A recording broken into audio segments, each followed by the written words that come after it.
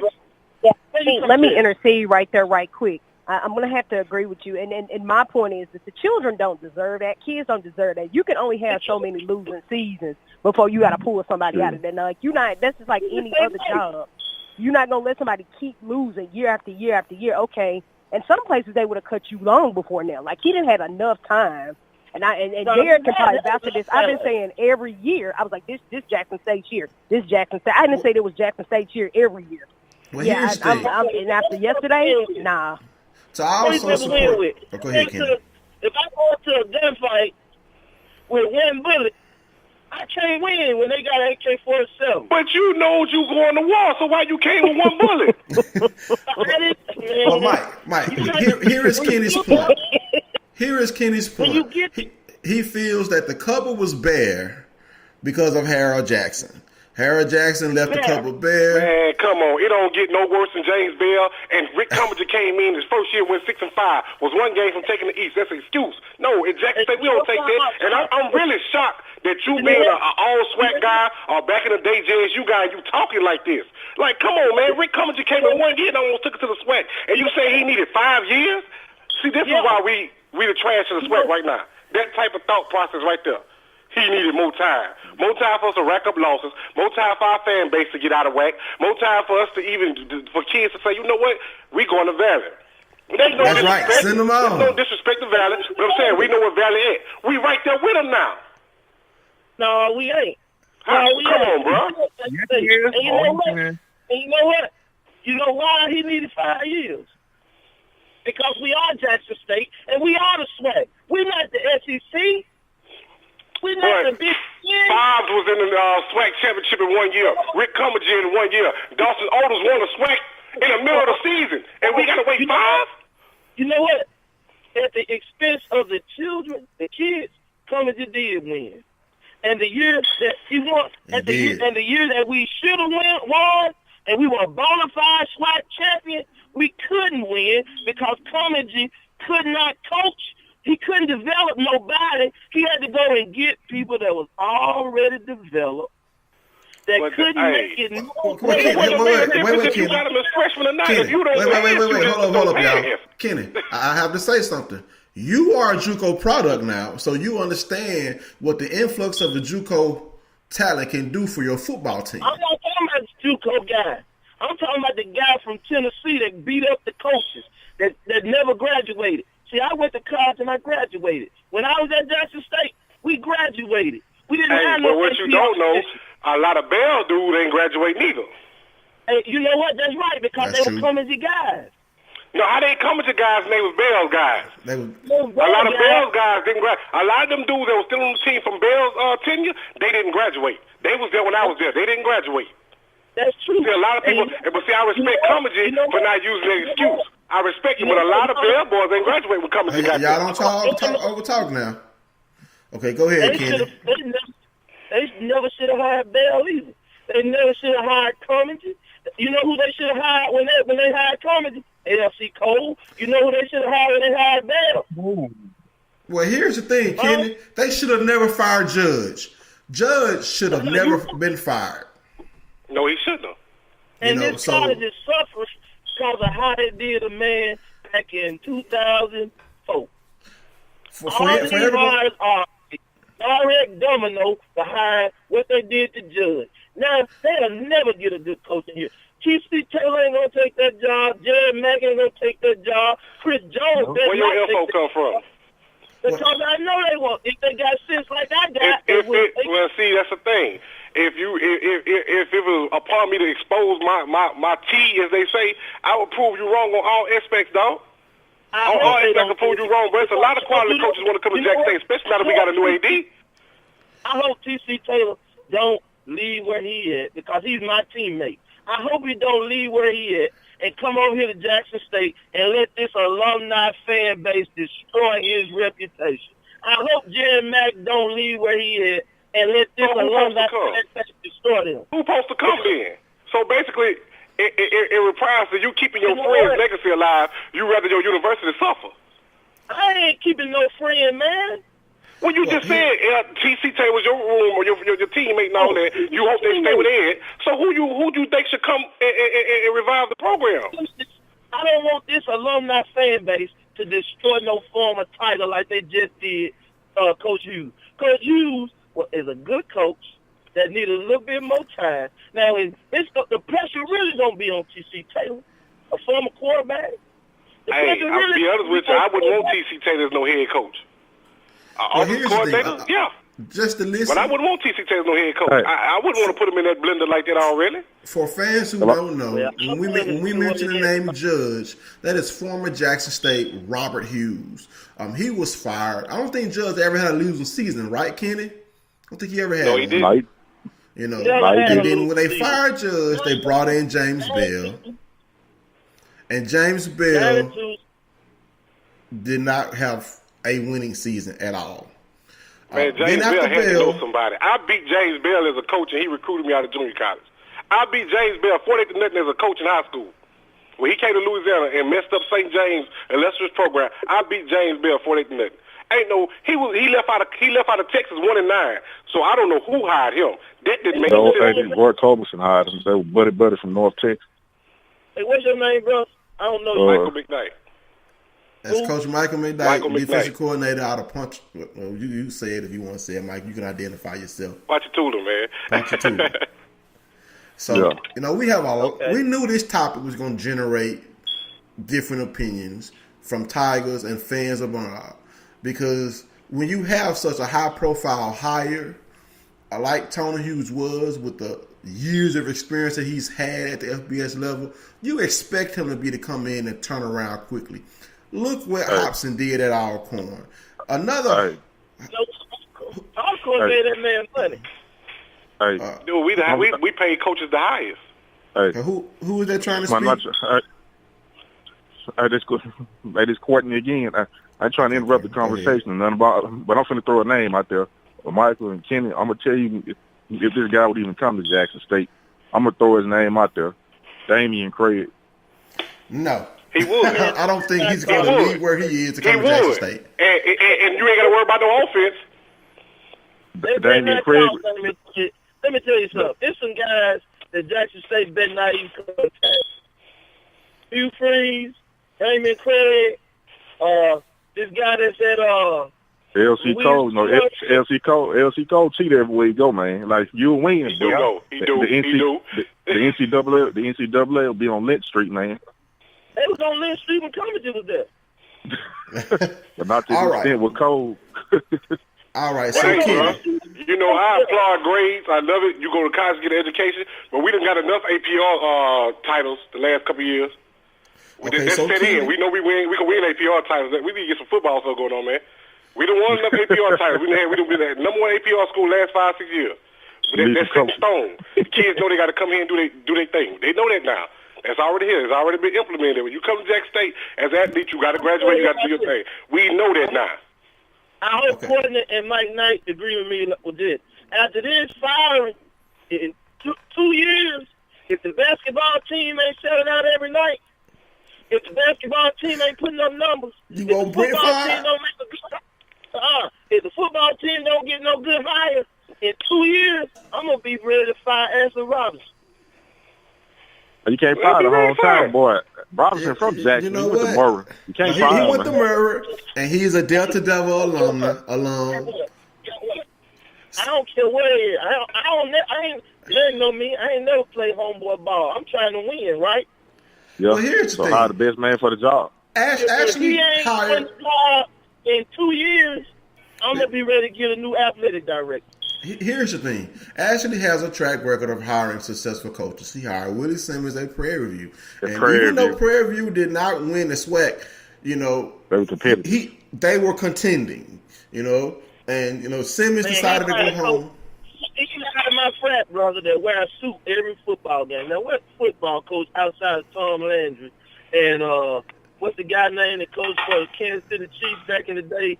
Don Shula, them guy wear a suit to a football game. Well, what they got to do with anything? Here's the thing. What we do know is Coach Hughes has been fired. Someone is going to take the job. Kenny, give me two people who you would like to see coach the Jackson State Tigers. Man, they better go get Tom Landry somebody. Tom Landry, dude. Tom Landry's over the hill. Give me two good candidates, Kenny. Real talk, man. Outside of Hugh Freeze, which I know he ain't taking the job, I don't want nobody else. Okay, Mike. You give me two head coaching candidates that you would like to see right the ship. Two head coaching candidates that I would like to see. Yeah. I'm going to throw you for a loop with this now. Give it to me. David Craig or Reggie Barlow. Now, we know what Reggie Barlow is. He's the head coach at Virginia State. Go ahead, Kel. Right. He won. Oh, he ain't come to Jackson State. Okay. All right, Courtney. See, are you a Jackson State alum? See, that's where you get this from? Hold up, everybody. Courtney, are you Courtney and Green and Louise? Are you in Jackson State alum? My family went to. I went to the summer school for Jackson State. Most of my family went there. I had to end up, leaving due to some family issues. But I still support Jackson State by merchandise, come to all the games. I'm a you're Jackson a State fan. So, yeah. So respect. Would you like to see? Give me two candidates who you would like to see considered for the Jackson State head football coach position. I'd like to see T.C. Taylor from North Carolina Central.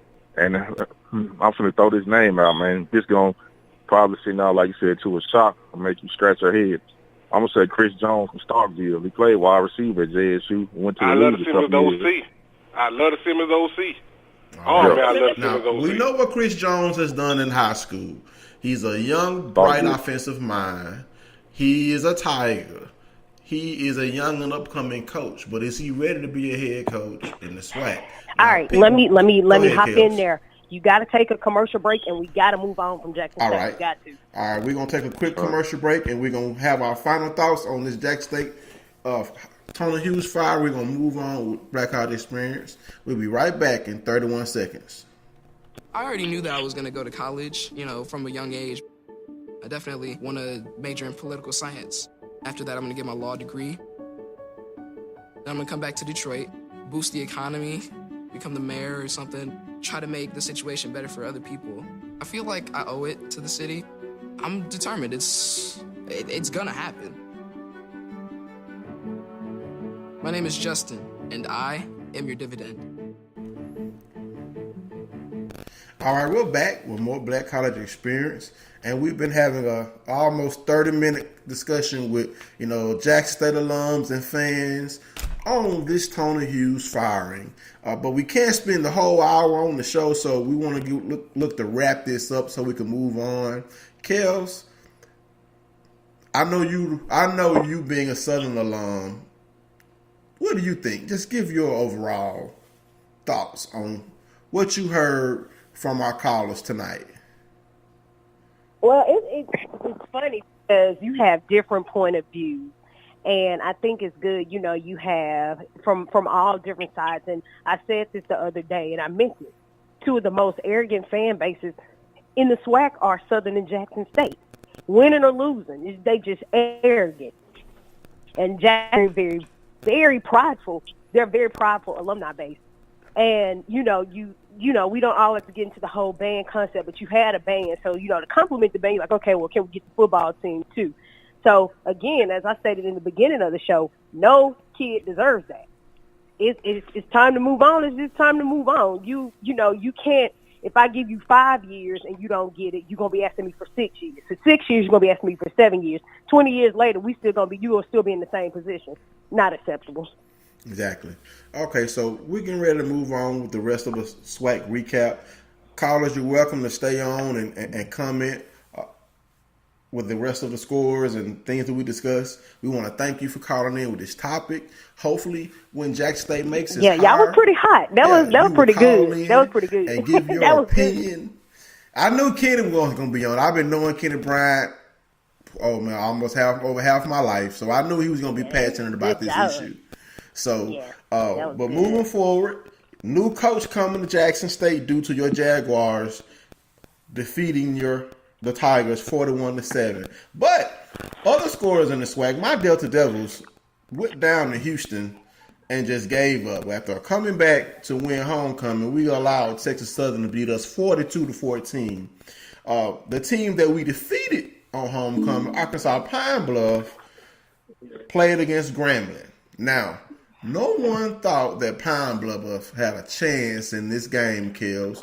But overhead in the press box, when I heard that Pine Bluff was up 38-35. Derek, I think Patrick might have. Yeah, I think Patrick might have said something about it. Really? I think Patrick might have said something about it. Yeah, I think so. I knew that game was. Yeah, that game was going to be. I knew that game was going to be close. I mean, the Valley game showed you. I mean, yeah, they don't have a defense. They don't have. I mean, UAPB doesn't have a defense, but they can score with anybody. Right, they did score on the Jackrabbits. You know, even though they got drilled. Now, see, Patrick, did you go to the game? What? The Pine Bluff Valley game? Grambling game. Pine Bluff and Grambling. I want.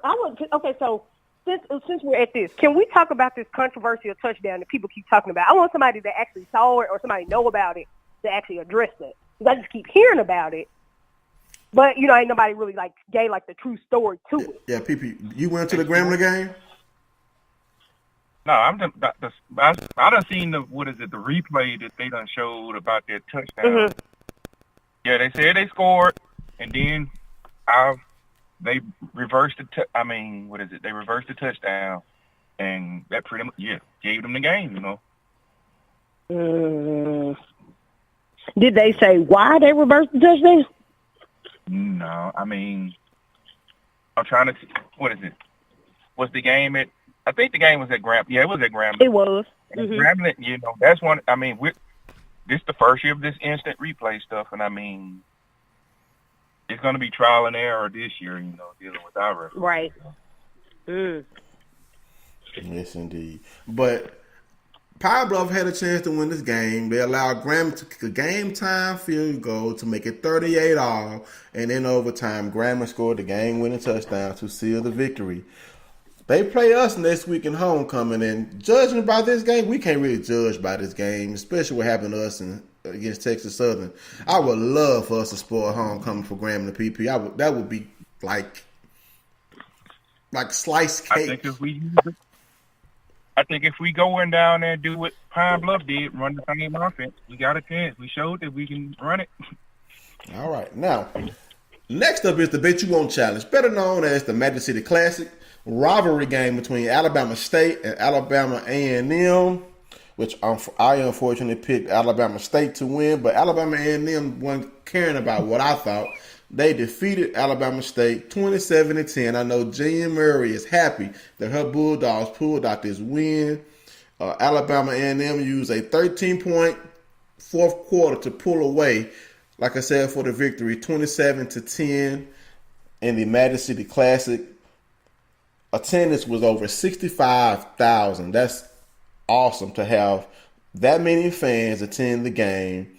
And Nathaniel Dale had a 26-yard pass from Mekeel Glass. Jordan Bentley had a 57-yard run. Nathaniel Dale had another 81-yard touchdown pass from Glass. And to close out the scoring for the Bulldogs, Joseph Burke had a 9-yard pass from Mekeel Glass. Alabama State had a touchdown from Taliesin Farmer, and they also had a field goal by Hunter Hansen, but that just wasn't enough as Alabama A&M takes home the Magic City Classic. Now, Kels, this is your sister's school, so how does she feel about her Bulldogs taking home the Magic City Classic? This took me back to about 2-3 years ago, where A&M actually won off a block kick. About 2 or 3 years ago, I think about 3 years ago, we were at Magic City Classic and we got down to leave. And I said, you never leave a game when it's this close because anything can happen. Well, guess what? They blocked the kick, A&M scored again, and A&M won the game. Yeah. So this is the case. I knew this was just A&M's year to win. Just knew that. It was just too many pieces to say that they wouldn't, which is why I picked them. But she, pretty much she was excited. I think a lot of people were surprised by it, but I just don't think that, it's just the matchup with A&M and Alabama State was just going to be that perfect. But again, she was happy. Of course, all of Huntsville is happy. anybody that was going for Alabama State. But the game wasn't even close, as you can see. So, right. Alabama State gonna win. But Alabama State lost. They lost to Madison City Classic. They did. Yeah. They did. 27-10. Yep, No, they lost. That was this weekend. They lost. I know Alabama State shocked the world by beating Alcorn, but they haven't really done much since. And I was absent-minded enough to pick them to beat Alabama A&M, unfortunately. But that's our SWAC. Yeah, that's our SWAC recap. We're gonna jump over to the MEAC right now, and in the MEAC we have some upsets. But we're gonna start out with the front runner in the MEAC. FAMU. Willie Simmons has FAMU steamrolling ahead to a MEAC championship. They defeated Morgan State 38-3. Morgan State just could not muster any offense in this game. Up next, we picked this game, Kels. Howard versus South Carolina State. Homecoming for Howard, spoiled by Coach Buddy Pooh and the Bulldogs, 27-21. I didn't see this coming. And I would do everything quarterback Caleb Newton being hot as he's been, but they've been struggling this year. They don't look as strong as they did last year and also early in the season. So, with that going on, with Howard losing across the board, with some North Carolina A&T losing across the board, this puts FAMU at number 1 right now. So it looks like they have clinched. Look like they are the person that's going to be in Atlanta in December. All right. And we do have a caller on. I know this person wants to make a comment. Caller, you missed all the fun. We're going to let you get your comment in. Area code 225-8909. Willie Scott, you are on with the Black College Experience. So go ahead and give your comment, and then you can stay on with us and comment on the rest of the show. What's up, Willie? Good evening. How y'all doing today? We're doing all right. You missed all the fun, make it back, man. I made it back this morning at 9:30, so I did. Okay, great. What did I miss? You missed all the fun. You missed the whole Jackson State conversation. We'll let you. Yeah, you missed the whole Jackson State debate, but we know you want to talk about Southern as well. I like that Jackson State debate. Yeah. Right. It was pretty heated now. What was the debate about Jackson State? That they fired their head coach. That was an actual recruiting coordinator from Mississippi State that never coached college football. They hired him as head coach because they got him from Mississippi State. Well, Willie, Coach Hughes has coached football for over 30 years. And if you can coach football for as long as he's been in the game, you can coach football. I know he hasn't been a position coach. He's only been a position coach. He's never been a coordinator, but he knows the game of football. Unfortunately, it just didn't work out for him at Jackson State. There have been coaches who've had losing seasons and come back for their next head coaching job, and they look like geniuses. One has a couple of Super Bowl rings because Bill Belichick was not a good head coach when he first started coaching. Neither was Nick Saban. Nick Saban struggled at Michigan State before he put it together, and then won titles at LSU and now at Alabama. So it's proven that. Go ahead, Willie. The thing is too, Derek, you have to have the talent to do that. You're right. Go ahead, Kenny. Bill Belichick has.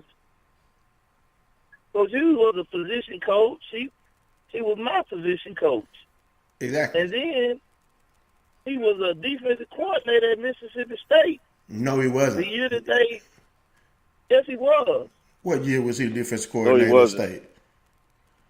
He was the defensive coordinator at Mississippi State 2 years. No, he was a safeties coach. He was the safeties coach the entire time. He was the defensive coordinator and the assistant head coach. What year was he defensive coordinator? I don't remember the year, but he was the assistant head coach the entire time, which means he's the guy that put the stuff together. The head coach just go and show up. The assistant head coach, like when I was at Jackson State, John Shannon was the assistant head coach who put the itinerary together, where you going to eat, what time you going to leave, what time you going to practice, all that. That's what the assistant head coach job is, to do the work for the head coach. So maybe he didn't have a good assistant head coach. Maybe his offensive coordinator was terrible, but the man is when he was at Ole Miss, they was pretty good at Ole Miss. When he was at Southern Miss, they were pretty good at Southern Miss. When he was at Mississippi State, they were real good. Yeah, but what's the problem with Jackson State? The problem is until we talk to the Mississippi, whoever these people are that make the determination on who makes the most money. It's a travesty that Ole Miss coach can get a set salary from the state at $600,000, and then Jackson State set salary at $250,000. That's all the state is going to pay him. And then, of course, the alumni bases step in and make up the rest of the money to make it go to the millions of dollars. Well, we don't have that kind of alumni base. So if the head coach is making $250,000, it's almost impossible to get somebody to be your position coaches that are worth the time to hire. That's why it was my point to where T.C. Taylor them. I love those guys, but I would love to see T.C. Taylor get that job. But for him to come here, leave what he's already got established over there, for this alumni base to come and tear him up, that would be terrible. It's going to be hard to get a coach to come in any school, whether it be Jackson State, Southern, Grambling, Alcorn. It doesn't matter, to come in with a school that has limited talent. I mean, I understand you have to recruit. You have to recruit and you have to get better talent. But coming in, you're supposed to have some kind of talent there already for a coach to start to be successful. Now, sometimes coaches are fired for certain reasons. I don't think Hughes had a fair shot of talent when he first got to Jackson State, or he had a fair shot of coaching Jackson State, because he's never fully had a talent base. Prime example, last year when Southern played at Jackson State, the offensive coordinator chose a wide receiver to play quarterback against us the entire game. That didn't make sense at all to me. And that's when I feel that Hughes should have stepped in and played Jared Hayes at that point in time, or either played someone else and not a wide receiver that never played quarterback. Yeah, because he was a high school quarterback, doesn't need to be a great college quarterback either. Right. Well, Ken, and we got to move on. Coach Hughes was a defense coordinator at Hines. Starting in Louisiana Tech, he started his position coach career. And I found out what Mullen's defensive coordinators were. They were Carl Torbush, Manny Diaz, Chris Wilson, Manny Diaz, and then Jeff Collins. So the whole time that Coach Hughes was at Mississippi State, he was a safeties coach. But I still think that he did deserve more time to right the ship. I do think they pulled the trigger a little too early. But when you look at new athletic director, wants to make a splash, wants to start righting this ship. Hughes wasn't his coach. Actually deserves a chance to see if he can right this ship with a coach of his own choosing.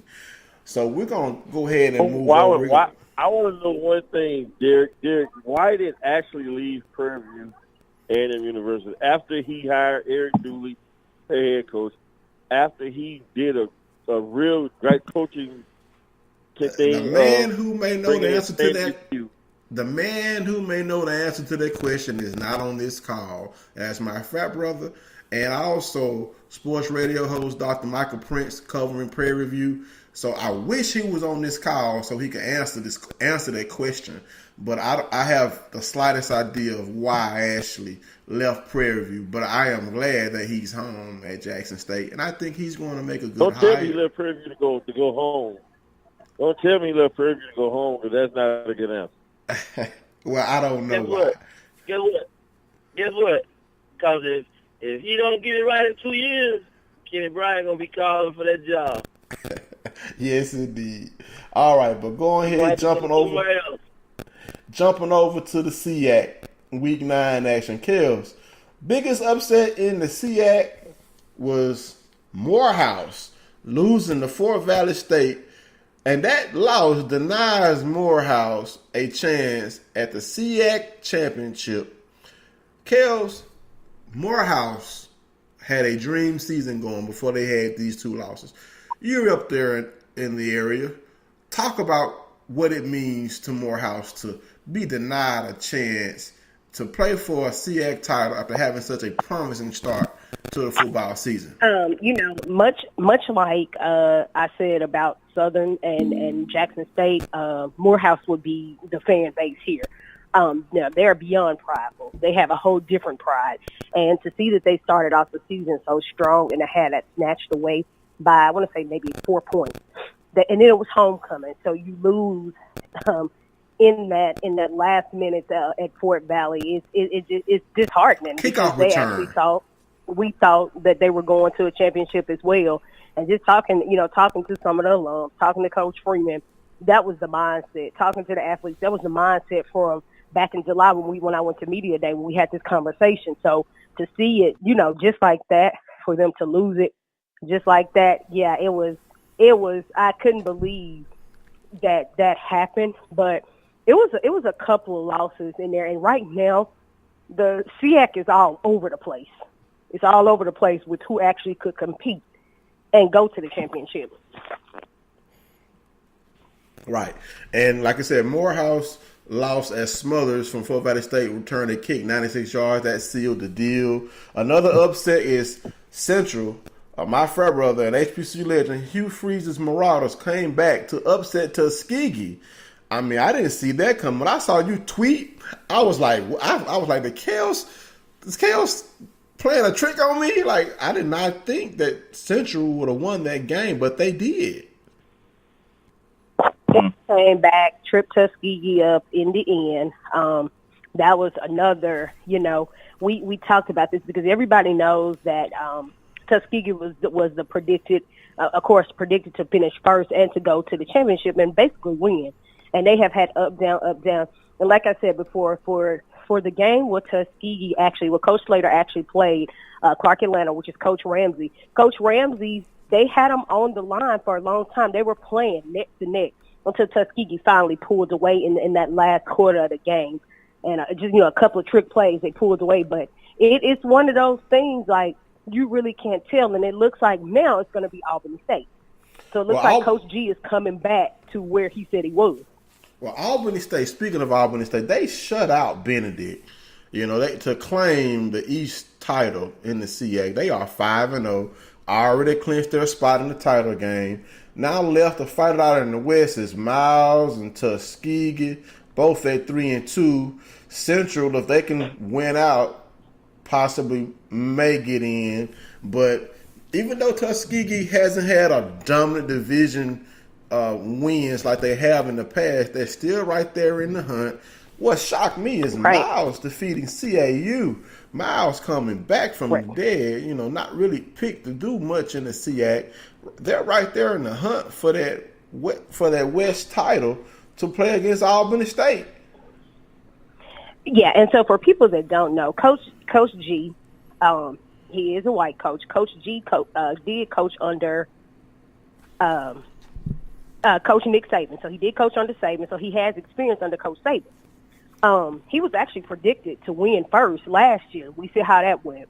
So now it's like you reverse the season. Now he's predicted to come in. And I think that, in the predicted order finish again, he was predicted to be first or second. So, it's to say that you in conference play, you're 5-0, you did exactly what you were supposed to do. Right. And then Lane, finishing out the SIAC, defeats Kentucky State.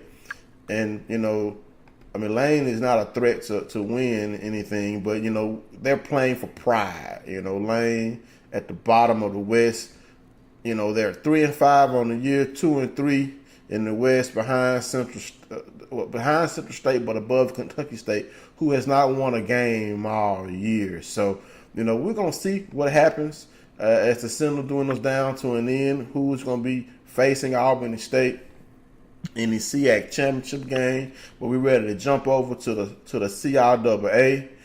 My favorite players over there, and Amir Hall. And we're going to talk about what Amir Hall and the Bowie State Bulldogs was able to do today. They were able to defeat Lincoln. Let me pull that score up. I have that score for you. Amir Hall having another monster season, and I'm hoping this will lead to him being noticed by NFL scouts. They defeated Lincoln 35-14 in this game, and we know Lincoln is not a threat to win in the CIAA, but this win keeps Bowie State in the hunt for a chance to play for a CIAA title. And in this game, for the stats here, have them here. Amir Hall had 306 yards passing and 4 touchdowns. On the ground, Bowie State was led by Montez Clay with 82 yards and a touchdown. Gilbert Lunsford with 73 yards. Hall, that's passing. That's receiving my pad. I'm sorry. But rushing, Hall normally leads them in rushing, but Maurice Williams had 59 yards rushing and 1 touchdown as they defeated Lincoln. Also in the CIAA, and I was shocked by this, but it was homecoming for Shaw. They defeated Winston-Salem State. Winston-Salem State's had a fall for grace. They're normally competing for a chance to play for the CIAA title, but they've fallen to 4-4 this year, losing to Shaw for homecoming. I'm surprised at the Rams, and that was another game that we picked, Kels. We all picked Winston-Salem State, and we all lost. We did. And I think in a lot of cases, a lot of people been trying, I think that I keep saying this is a year of homecoming losses, my goodness. But I guess just some people just played a little bit harder in their homecomings. But, we did not pick Shaw. We definitely picked Winston-Salem. We definitely tried to go with, we definitely went with Steve Gaither's school. We definitely did. And you see how they got us. Did anybody pick Shaw? I don't think it. I think we all picked Winston-Salem State. Okay. I'm surprised PP looked into his crystal ball and didn't pick Shaw. He known for picking upsets. All right. Continuing in the CIAA, Johnson C. Smith gets a homecoming victory over St. Aug's, 31-3.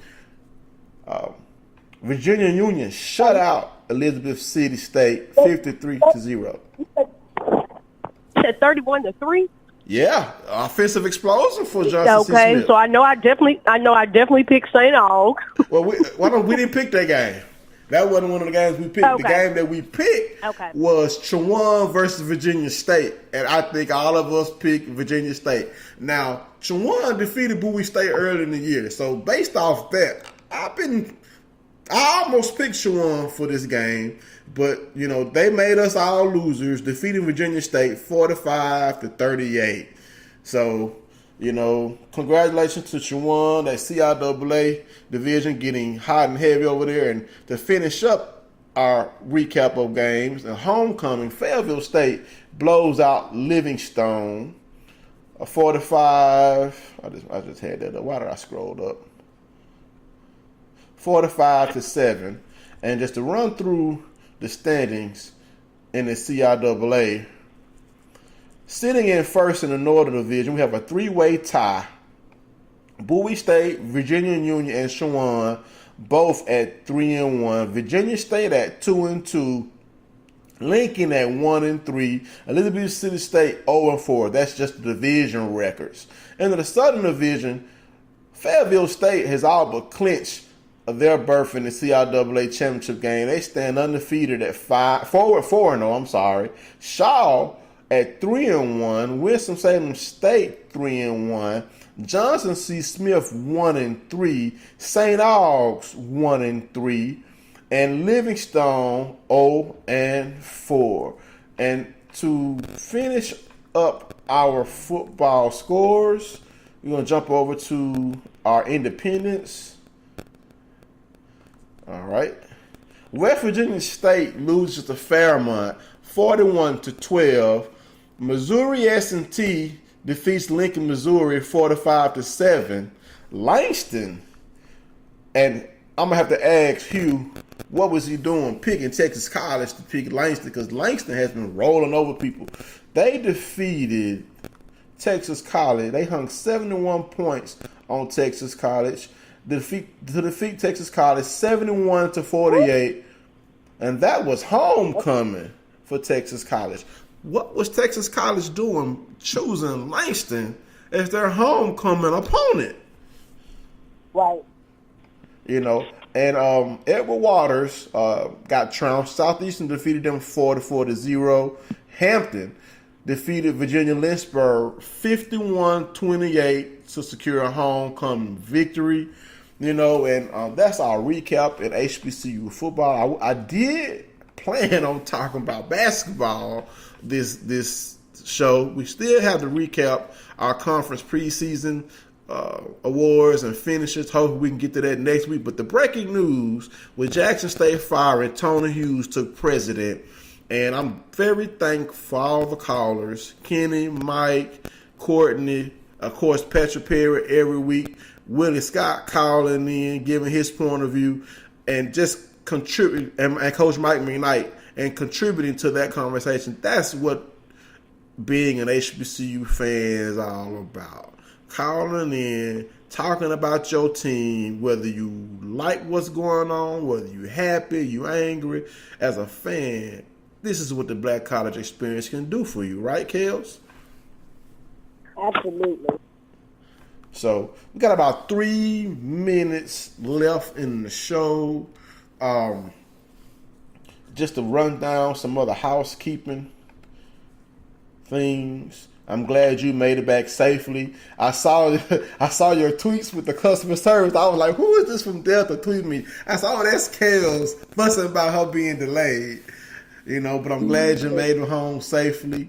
You know, next time you're going to be down here is going to be for the Classic.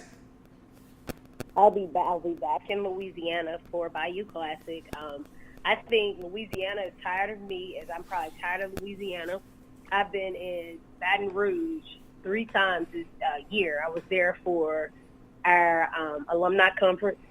I was there for homecoming. I was there for Jackson State. So, and then here comes New Orleans for Bayou Classic. So I think Louisiana is very tired of me. I'll be glad when the season is over so I can sit down, but not to take away from the perspective. On the heels of this week coming up November 3rd, this week we will know exactly where this SIAC championship will be played at. Of course, it's going to depend on who wins this weekend between Miles and Tuskegee, who actually plays Albany. And, you know, of course, the game is going to be played in the West. So, of course, I will be covering that game. So, it's not too much breaking in between. Of course, we're also coming up on SWAC Championship December 1st. Birmingham, I will be in Birmingham. Like you said, basketball season is kicking off. I know Southern kicks off their season openers Monday, Tuesday. Some really great games. One of our prominent games is a highlight. Get to play University of Alabama, which, of course, that's Avery Johnson's team. So you get to play your own alumnus. So I think that'll be really good. But coming into basketball season, I know we have so many different schools that we cover. And one of the highlights of one of the schools that we never talked about is Coppin State. So we do have a young lady that I've been talking back and forth to that wants to come on, that played for Coppin State, had a pretty good career with Coppin State, and did a whole bunch of things after graduation as far as playing overseas and different things of that nature. So that is forthcoming. All right. Before we get out of here, I forgot to skip this. 2 more games in the MEAC to highlight. Bethune-Cookman took the whooping, but he also took the cash from Nebraska, 45-9, and a big upset on homecoming, winning their homecoming for their first win of the season. Delaware State upsetting NC Central 28-13 on homecoming, Kels. I mean, no one saw that coming. I mean, the Hornets, they haven't been. Who won the South Carolina State? Not South Carolina, the Savannah State game. Oh yeah, Savannah State won. Man, that Tony Hughes news got me all off. Savannah State destroyed Norfolk State. We picked that game, and everybody picked Norfolk. I think So, PP, did you pick Savannah State? I don't have the board in front of me. Yep. Like I said, PP looked to that crystal ball and picked Savannah State. My coworkers are Savannah State alums. They kept on saying, one said, I'm not going to the game because we ain't good. I said, what happens if y'all win? And so now tomorrow we're going to have a conversation. Right. They defeated Norfolk State 32-3.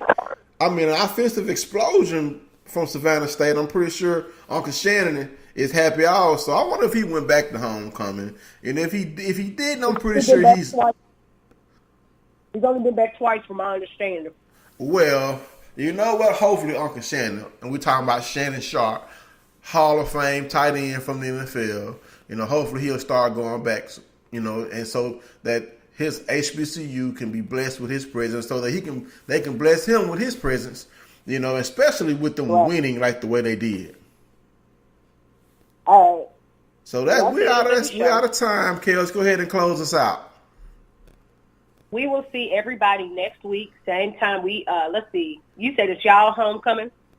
No, we played Grambling for their homecoming. We won our homecoming last week. Okay, that's right.